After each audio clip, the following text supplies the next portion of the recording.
그 집 고방문은 평소엔 누구도 먼저 손대지 않던 문이었습니다. 낡은 나무 문엔 쇠빗장이 달려 있었고 문틀 아래엔 해묵은 먼지가 늘 고여 있었지요.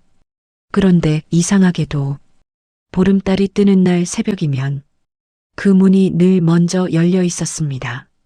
누가 연 것인지 아무도 보지 못했는데도 말입니다. 사람들은 말했습니다. 그 방엔 아직 떠나지 못한 사람이 있다고. 그 집이 감추고 싶은 일이 보름달만 뜨면 다시 숨을 쉰다고 말이지요. 오늘 이야기는 아무도 열지 않던 고방문이 왜 하필 보름날마다 먼저 열려 있었는지에 대한 오래된 집안의 비밀입니다. 그 집은 마을에서 가장 오래된 큰 집 가운데 하나였습니다. 안채도 넓었고 사랑채도 반듯했으며 뒤뜰 장독대만 해도 한 집 살림이라기보다 작은 문중 같았지요. 그런데 그런 집에도 사람들이 괜히 걸음을 늦추는 곳이 하나 있었습니다. 동쪽 고방이었습니다. 고방은 원래 곡식과 비단, 제기와 귀한 살림을 넣어두는 곳이었습니다. 그러니 큰 집일수록 고방은 집안의 속사정을 가장 많이 품는 방이기도 했지요. 하지만 윤가댁의 동쪽 고방은 그저 물건만 넣어두는 방이 아니었습니다. 그 방은 12년째 제대로 열리지 않고 있었습니다. 명절에도 제사 전날에도 살림이 아무리 급해도 그 문만은 함부로 열지 않았지요. 사람들은 그 이유를 저마다 다르게 말했습니다. 누군가는 그 방에서 사람이 죽었다고 했고 누군가는 집안 맏며느리가 그 방을 나선 뒤로 집안의 운이 틀어졌다고 했습니다. 또 누군가는 그 방 문턱을 넘으면 없는 말도 입에 오르고 숨긴 죄도 끝내 들통난다고 수군거렸습니다. 그래서였을까요? 새로 그 집에 들어온 막내 며느리 연서는 처음부터 그 문이 마음에 걸렸습니다. 낡았는데도 이상하게 정갈했고 늘 닫혀 있는데도 누군가 손으로 한 번씩 쓸고 지나간 것처럼 문고리만은 반질반질했기 때문입니다. 연서는 어느 날 시어머니께 물었습니다. 어머님, 동쪽 고방은 왜 늘 닫아두십니까? 그러자 시어머니는 바느질하던 손을 잠시 멈추었다가 짧게 말했습니다. 열지 않는 방은 열지 않는 이유가 있는 법이다.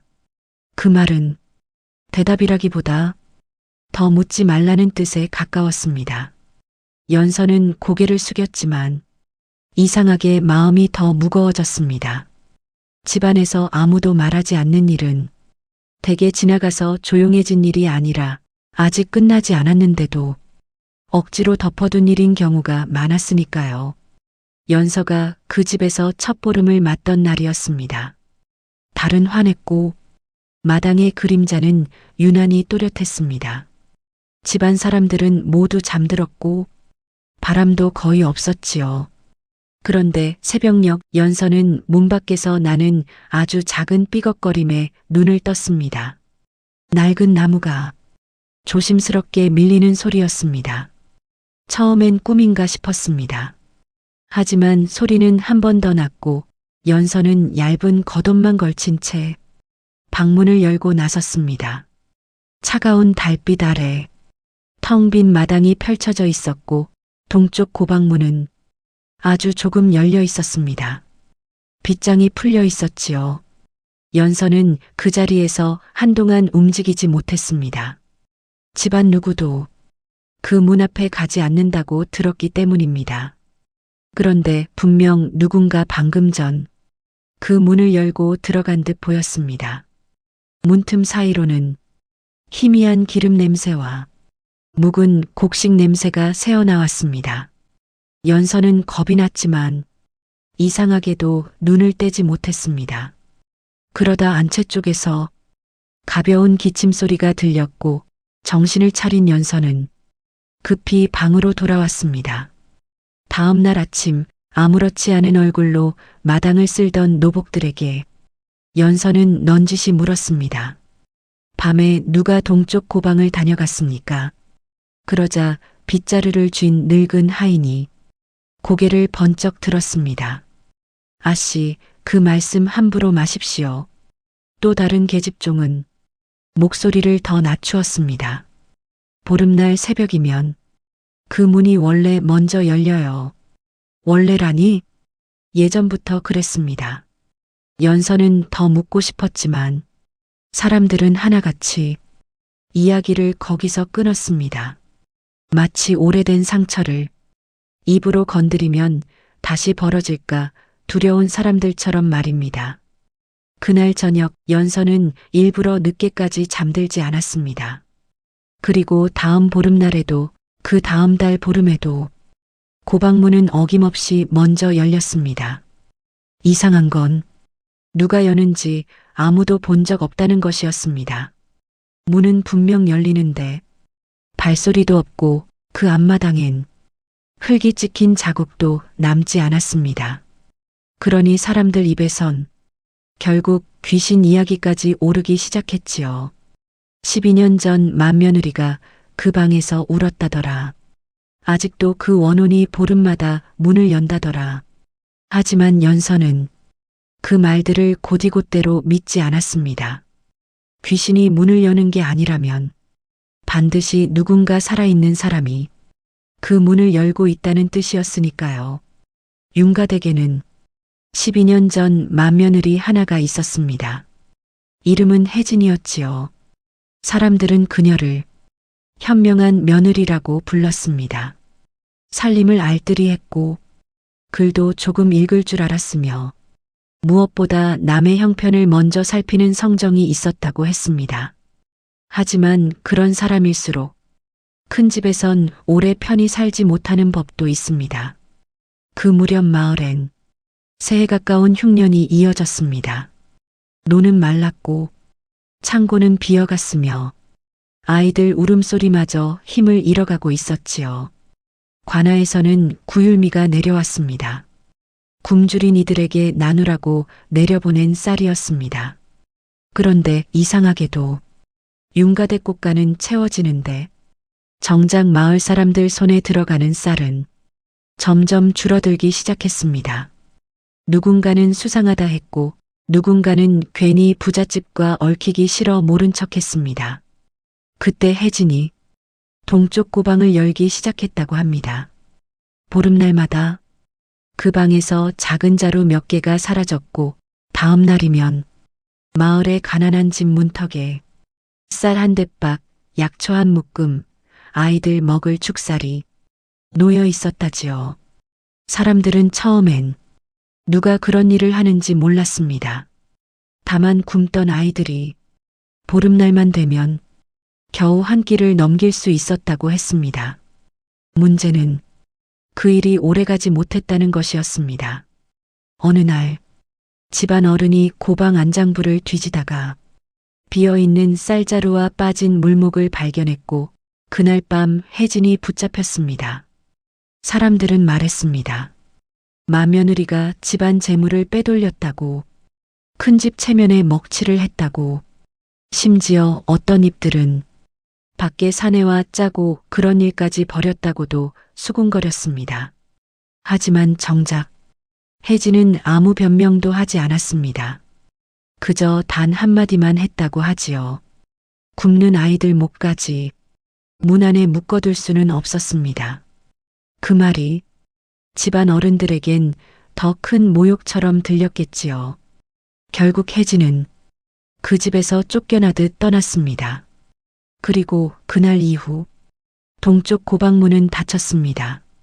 집안 사람들은 그녀 이름을 입에 올리지 않았고 하인들조차 그 방 앞을 지날 때면 괜히 발소리를 죽였다고 합니다. 네 번째 보름날 밤이었습니다. 연서는 일부러 등잔불도 끄지 않은 채 눈을 감은 척 누워 있었습니다. 달이 중천에 오르고 마당이 더 환해졌을 무렵 또 그 소리가 났습니다. 삐걱. 연서는 기다렸다는 듯 살며시 일어나 방문 틈으로 바깥을 내다보았습니다. 이번엔 분명히 보았습니다. 동쪽 고방 앞으로 작고 굽은 그림자가 하나 지나갔습니다. 젊은 여인의 그림자도 귀신 같은 흰 형체도 아니었습니다. 그 집에서 가장 늙은 부엌 어멈, 막내였습니다. 연서는 놀라 숨을 삼켰습니다. 막내는 걸음이 느렸지만 이상할 만큼 익숙한 손놀림으로 빗장을 풀고 문을 열었습니다. 그리고 아무 주저없이 방 안으로 들어갔지요. 연서는 잠시 망설이다가 그 뒤를 따라갔습니다. 문 안은 생각보다 훨씬 정돈되어 있었습니다. 먼지만 잔뜩 쌓인 폐방이 아니었습니다. 쌀독은 비록 줄었어도 가지런했고 헝겊에 싸둔 약재도 있었으며 낡은 목함 하나가 방 한쪽에 놓여 있었습니다. 막내는 연서를 보더니 그 자리에서 얼어붙었습니다. 아씨 어찌 이리? 연서는 조용히 물었습니다. 어멈이 이 문을 연 것이었습니까? 막내는 처음엔 부인하려는 듯 하다가 곧 깊은 한숨을 내쉬었습니다. 예, 제가 열었습니다. 왜 보름날마다 여셨습니까? 막내는 바로 대답하지 못했습니다. 한참 뒤 낡은 목함 위를 손으로 쓸며 말했습니다. 만면은 마지막으로 제게 부탁한 일이 있어서요. 연서는 숨을 죽였습니다. 막내는 목함을 열었습니다. 그 안엔 장부 몇 장과 오래된 편지 그리고 아주 작은 비단 주머니 하나가 들어 있었습니다. 편지의 첫 줄엔 이렇게 적혀 있었습니다. 보름달이 뜨는 날엔 굶는 아이 얼굴이 더 환히 보입니다. 연서는 그 글씨를 한참 바라보았습니다. 막내는 말했습니다. 혜진은 쫓겨나기 전날 이 목함과 함께 부탁을 남겼다고 혹여 자신이 다시 돌아오지 못하더라도 보름날마다 동쪽 고방을 먼저 열어 남은 쌀과 약재를 빼내어 마을에 굽는 집에 놓아달라고 말입니다. 왜 하필 보름날이었습니까? 연서의 물음에 막내는 아주 조용히 웃었습니다. 그날은 달이 밝아 빈손으로 가는 아이들도 잘 보였거든요. 막내는 그날 밤 혜진의 이야기를 끝까지 들려주었습니다. 쫓겨난 뒤 혜진은 멀리 가지 못했다고 했습니다. 몸이 약해져 산 밑 작은 절에서 한동안 지내다가 이듬해 겨울 끝내 세상을 떠났다고 말이지요. 하지만 죽기 전까지도 자신의 누명이 벗겨지길 바란 것이 아니라 보름날 배고픈 아이들이 굶지 않길 더 바랐다고 했습니다. 그래서 막내는 12년 동안 매달 보름 새벽이면 남들보다 먼저 일어나 그 고방문을 열었습니다. 집안 사람들이 보기 전에 욕심과 체면이 눈뜨기 전에 굶주린 사람들 몫을 먼저 밖으로 꺼내기 위해서였습니다. 그리고 또 하나, 막내는 연서 앞에 장부 한 장을 더 내밀었습니다. 거기엔 관아에서 내려온 구율미 수와 실제로 마을에 풀린 양이 분명히 다르게 적혀 있었습니다. 모자란 쌀의 행방도 함께 적혀 있었지요. 혜진이 빼돌린 것이 아니라 애초에 집안 어른들이 가난한 사람들 몫을 고방에 숨겨둔 것이었습니다. 혜진은 그걸 알고 몰래 내보냈고 그 죄를 혼자 뒤집어 쓴 것이었습니다. 연서는 그 장부를 쥔 손이 떨렸습니다. 그 집이 12년 동안 닫아둔 것은 방 하나가 아니었습니다. 자기들 체면을 위해 묻어둔 진실, 그리고 한 여인의 이름이었지요. 막내는 연서를 똑바로 보며 말했습니다. 아씨, 이젠 제가 오래 못 버팁니다. 이 문을 열 이유를 아는 사람이 하나쯤은 더 있어야 합니다. 연서는 그날 처음으로 고방 안을 천천히 둘러보았습니다. 낡은 쌀독, 비단 보자기에 쌓인 약재, 아이들 버선 한 짝, 그리고 작은 나무상까지. 혜진은 분명 이 방을 숨는 곳으로 쓴 게 아니라 누군가를 살리는 방으로 쓰고 있었던 것이었습니다. 그래서 보름날마다 고방문은 먼저 열려야 했던 것입니다. 다친 집안이 눈뜨기 전에 열린 마음이 먼저 움직여야 했기 때문이지요. 그 다음 보름이 왔습니다. 연서는 이번엔 막내를 기다리지 않았습니다. 달이 뜨자마자 동쪽 고방 앞으로 걸어갔지요. 마당은 고요했고 안채 등불은 모두 꺼져 있었습니다. 연서는 천천히 빗장을 풀었습니다. 삐걱 12년 묵은 소리가 달빛 아래 길게 울렸습니다. 연서는 막내와 함께 쌀자루 2개와 약재 꾸러미를 꺼냈습니다. 그리고 목함 속 장부도 품에 넣었습니다.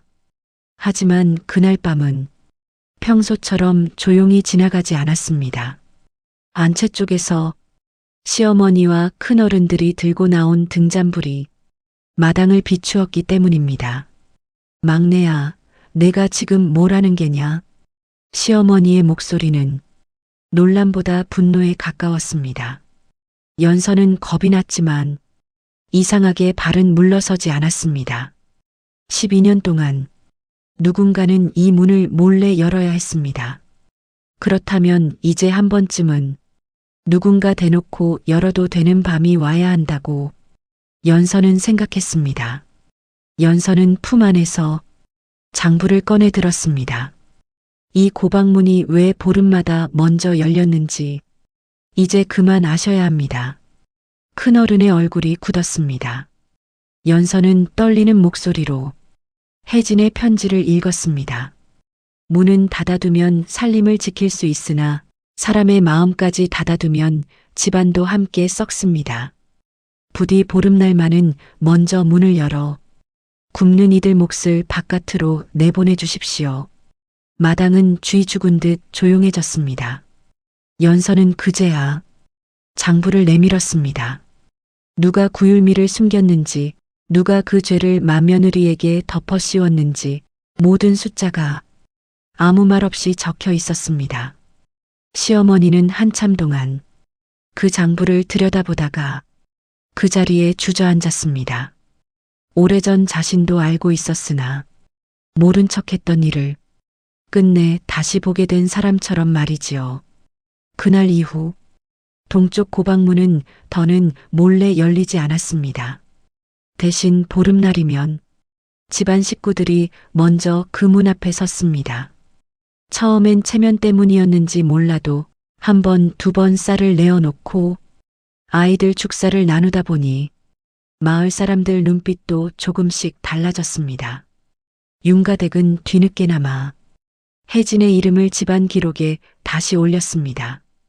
비록 살아 돌아오진 못했지만 사람들은 더는 그녀를 집안 재물을 빼돌린 맏며느리로 부르지 않았습니다. 오히려 보름날 먼저 문을 열게 한 사람으로 기억하기 시작했지요. 막내는 그의 겨울, 오래 묵은 짐을 내려놓은 사람처럼 조용히 눈을 감았습니다. 연서는 마지막 인사를 드리며 작게 속삭였습니다. 이젠 제가 열겠습니다. 그 뒤로도 보름달이 뜨는 날이면 연서는 누구보다 먼저 일어나 동쪽 고방문을 열었습니다. 그 문은 여전히 낡았고 삐걱거리는 소리도 같았지만 이제 그 소리는 숨기기 위한 소리가 아니라 나누기 위해 여는 소리가 되었습니다. 사람들은 말했습니다. 윤가댁 동쪽 고방문은 귀신이 여는 문이 아니라고. 오래전 한 사람이 끝내놓지 못한 마음이 지금까지 열어온 문이라고 말이지요. 사람들은 종종 닫힌 문을 보면 두려운 사연부터 떠올립니다. 그 안에 귀신이 있을 거라 하고 불길한 기억이 눌어붙었을 거라 말하지요. 하지만 어떤 문은 무서워서 닫힌 것이 아니라 부끄러워서 닫힌 것이기도 합니다. 윤가댁 동쪽 고방문도 그랬습니다. 그 문이 보름날 먼저 열린 이유는 떠나지 못한 원혼 때문이 아니었습니다. 굶는 사람 몫을 체면보다 먼저 내어놓아야 한다는 한 사람의 약속이 오래도록 문고리에 남아있었기 때문입니다. 그래서 어떤 집은 문을 잘 잠그는 것으로 지켜지는 것이 아니라 어느 날 누군가 먼저 열어주는 것으로 비로소 다시 살아나기도 합니다. 오늘 이야기는 여기까지입니다.